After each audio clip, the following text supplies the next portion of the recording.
kunjungi web kami di al-anwarmuslim.com. Al-Anwar, menemani ibadahmu juga hijrahmu. Jemaah rahimakumullah, ada sebuah kisah nyata, ya, bukan dongeng, kisah nyata tentang seorang dai yang berasal dari Kuwait yang bernama Dr. Abdurrahman As-Sumaid rahimahullah. Aslinya beliau ini adalah seorang dokter, ya, dokter internis, dokter penyakit dalam, dan beliau mengambil S1 di Baghdad, Irak, S2-nya di Inggris, S3-nya di Kanada, ya, dokter. Dan beliau sudah memiliki pekerjaan tetap, yaitu di salah satu rumah sakit yang ada di Kuwait, dengan penghasilan yang sangat besar, gajinya nggak kecil, ya, apalagi di rumah sakit Kuwait.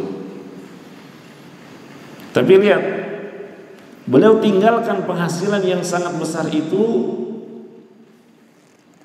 untuk mana? Untuk pergi ke pedalaman Afrika,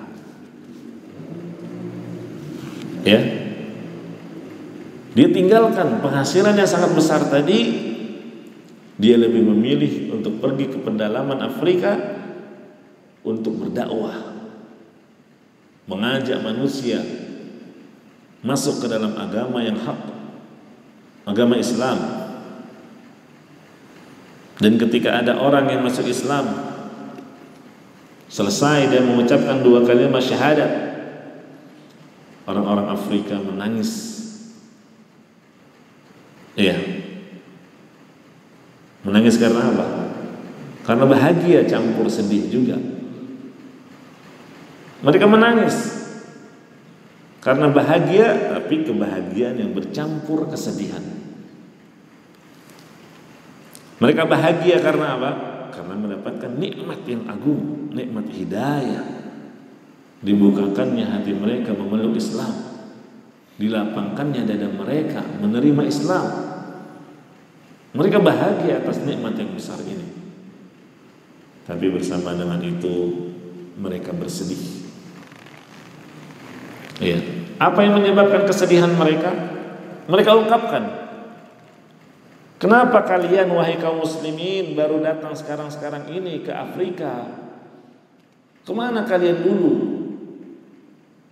Sehingga orang tua kami tidak sempat menikmati indahnya Islam. Dan orang tua kami meninggal dunia dalam keadaan kafir. Kemana kalian wahai kaum muslimin? Itulah pertanyaan orang-orang Afrika kepada beliau, kepada Dr. Abdurrahman As-Sumaid. Dan inilah yang menyentuh perasaan beliau, sehingga akhirnya beliau pun mengorbankan seluruh umurnya, mendedikasikan umurnya untuk berdakwah di negeri Afrika. Padahal beliau tinggal di Afrika itu banyak cobaan, bukan hidup penuh bergelimang dengan kesenangan duniawi, bukan. Banyak cobaan. Di antaranya adalah penyakit-penyakit berat yang dia derita, ya, seperti terserang diabetes, ginjal, tensi tinggi, ya, dan yang lainnya. Akan tetapi beliau tidak mempedulikan hal itu. Beliau meninggalkan seluruh kenikmatan duniawi. Beliau lebih memilih untuk tinggal di pedalaman Afrika. Dalam rangka apa? Dakwah, mengajak manusia kepada Islam, mengajak masyarakat sekitar yang ketika itu mayoritasnya beragama Nasrani, dan para penyembah berhala musyrikin. Beliau rahimahullah Abdurrahman As-Sumaid tidur di atas tikar dan beratapkan langit. Terkadang ancaman binatang buas itu ada di sekitarnya. Tahu sendiri ya gimana keadaan Afrika. Iya, banyak binatang buas yang mengancam dirinya. Namun dengan taufik dari Allah Subhanahu wa taala, beliau Dr. Abdurrahman As-Sumaid telah sukses di dalam berdakwah selama 29 tahun. Dia berdakwah di mana? Di pedalaman Afrika, dan dengan taufik dari Allah dia berhasil dalam dakwahnya dengan keikhlasannya, mencari keutamaan yang besar. Dari keutamaan dakwah ini disebutkan bahwa dia berhasil mengislamkan 11 juta orang.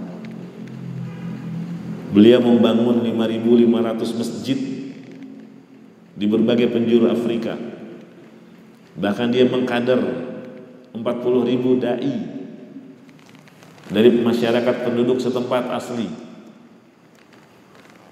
Beliau pun terlibat dalam aktivitas sosial lainnya, di antaranya membangun 11.000 sumur yang dimanfaatkan oleh masyarakat.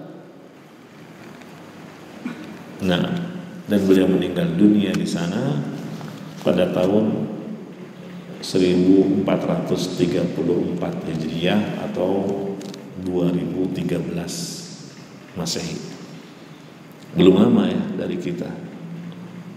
Beliau meninggal dunia dengan meninggalkan sesuatu yang sangat berharga sekali.